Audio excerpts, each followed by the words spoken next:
Okay, well clearly this is wrong because if we behave like this throughout human history, we wouldn't be here today. Okay? How is it that we have this game today and we're gonna die, but we must have come from somewhere. We've been around for like a long time, so how is it that humans have survived for so long doing these stupid things? And the answer is because the game changes over time according to the superstructure of society. Okay, the superstructure.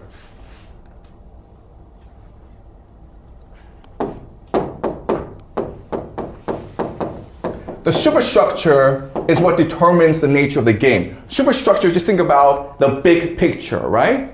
How many people are there? Is society wealthy or poor? Are there enemies to this society? Okay, this is the superstructure, the big picture, demographics, economics, culture, politics, religion. And these things together is what determines the nature of the game. All right, so let's look at 3 examples of superstructure. All right. Example 1 is you have a low population society. Okay, low population is like maybe 200 people, okay? A village, basically. They are poor and low technology. Low technology means they don't have access to clean water. They don't know what hygiene is. They don't understand what germs are. So it's very easy for a woman to die in childbirth. Okay? And low competition. Low competition just means that there are no competing villages against them. Okay? So that's one kind of superstructure. The earliest superstructure of human society, okay? Then you have maybe growing population, okay? So we're talking like maybe 10,000 people, 20,000 people. They are now growing in wealth, growing wealth. They have some technology, meaning they have access to clean water, and they have high competition, okay? Meaning that they're competing against different villages and societies around them. Okay, that's another superstructure. And the third superstructure is overpopulation, okay, which is the world we live in today, okay? Where in China you have 1 billion people. That's a lot of people. Too much wealth, okay? But with wealth you have inequality, right?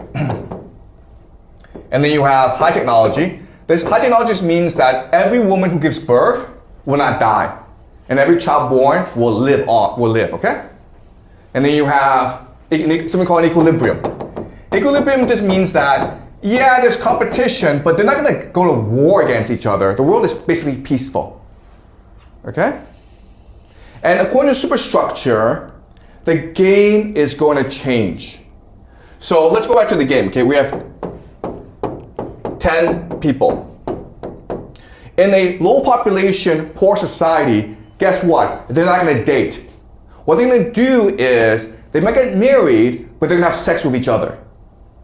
Why? Because as a woman, the only way to ensure that your child survives is if all the men in the village want to protect and nurture the child. And they will do that if they believe that the child could be theirs, okay?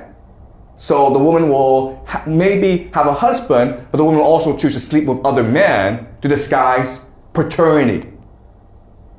Does it make sense? So there's no dating, there's just lots and lots of sex in order to maintain social cohesion, okay? Now, in a superstructure number 2, there's no dating either. Why? Because this society is in competition with other societies and they need to have as many children as possible. So what the solution here is to have arranged marriages. Arranged marriages. Where, you know, who cares who you marry? Just have lots and lots of kids, okay? There's no dating either. Just have lots and lots of kids. You marry who your parents tell you to marry. You marry someone that you know. You marry your childhood best friend. Who cares, okay? But you marry someone, you have lots and lots of kids. Okay? That's superstructure number 2. Superstructure number 3 is the one we live in. And here, you have a dating game. Right? Because why? Because the odds of you obtaining status is really, really low, okay? And the only way that you can change your status is by marrying up.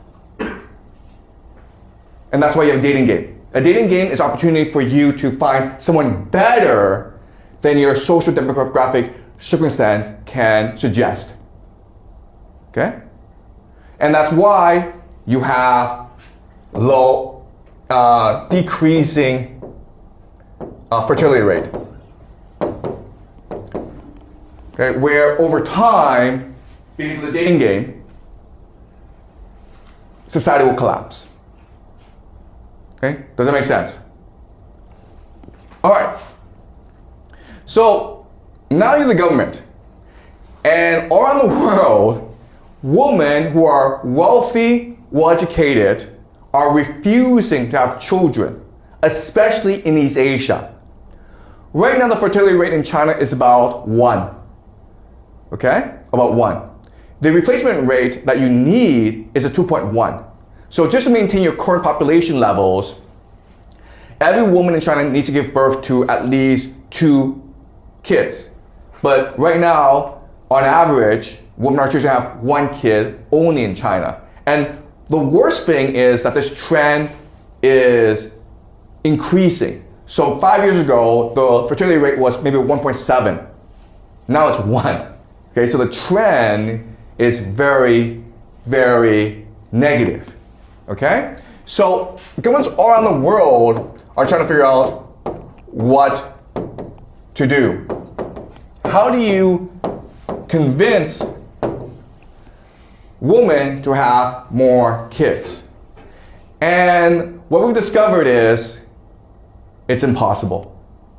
We can pay you more money, like they do in South Korea. Guess what? It doesn't work. Because people don't want money, they want status. And status is a zero-sum game. Okay? Money is infinite, but status, power, is a zero-sum game. So we have overpopulation, we have too many people competing for too few status positions, you have decreasing fertility rates. And there's nothing you can do about it. The moment you give women choice, they choose to improve their lives by marrying someone better. Okay? Not all, but most. And so over time, what happens is your society collapses. If you look at history, the best indicator that a society is about to collapse is if the women who are wealthy and well-educated, if they refuse to have children. This is what happened to the Romans, who collapsed. This is what happened to many empires. This is what's happening around the world today, in America, in Britain, in Europe, in China. Okay? And this tells us that society is collapsing. So in other words, what this really is, okay, these superstructures, it tells us the life cycle of a civilization, right? So this is when civilization is young, then it matures, it grows, and then it collapses. Okay? And if you look at history, all civilizations go through this process of birth, maturation, and then collapse. And there's no way around it. So the power of game theory is that just by studying one aspect, okay, if I just study this game, all right, I figure out who the players are, the rules, and the incentives, I can figure out what the superstructure of the civilization is, okay? And then once I have these two, I can now figure out where it came from and where it's going. Okay? That's what I want to teach you in this class.